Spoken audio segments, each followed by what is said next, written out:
going to install a Taymor Premier lever.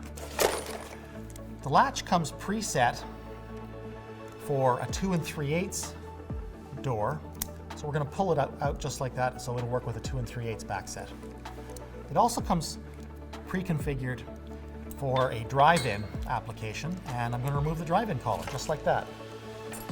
The next step is to install the subplate, which drops over from the front in the case of the latch for levers. And I'm also going to install a radius plate over top of that. There we go. You'll notice there's some play between the latch and the face. That play is there intentionally, it's not a defect.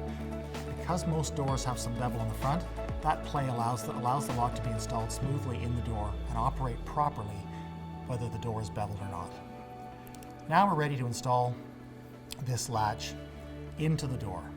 Simply slide it into the bore hole. I like to hold it in place with my thumb.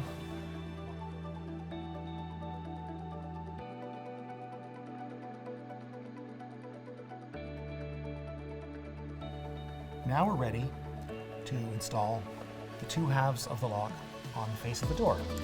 So we're going to slide them apart.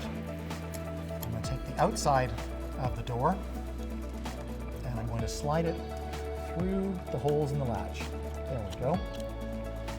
Onto the door, through the holes in the latch. There we are. The outside is now in place. Next, we need to prepare the inside of the door.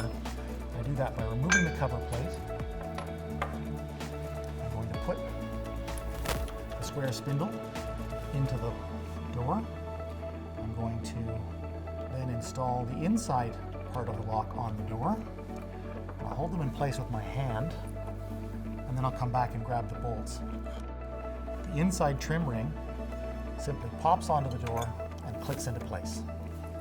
It's firmly held in place, and the inner lever is now ready to be installed. There's a set screw, and you can see there's a little bit of blue Loctite on the set screw, so the set screw is firmly held in place. The set screw slides over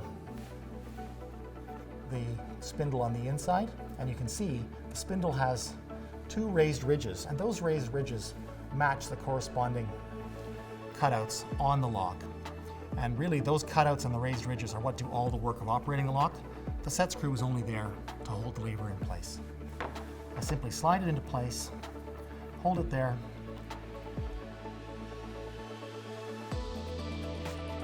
and the lock is operating perfectly.